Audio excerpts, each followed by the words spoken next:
মরিচ পেঁয়াজ সবগুলো এখন এখানে বাজার দিকে। এগুলোতে কী রান্না করা হচ্ছে বলেন তো? বগলি বাদি, কলার গাছের নরম অংশ, এগুলা খাই, এগুলো ভাজি করতেছি শুকনো মরিচ দিয়ে, পেঁয়াজ দিয়ে, রসুন দিয়ে, এগুলা দিয়ে এই যে এগুলো ভাজি করতেছি। শুকনো মরিচ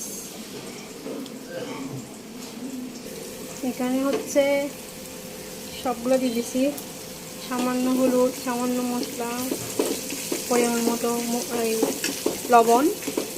তারপরে এগুলো ভালো করে ভেজে বগলিগুলো এখানে ঢেলে দিব।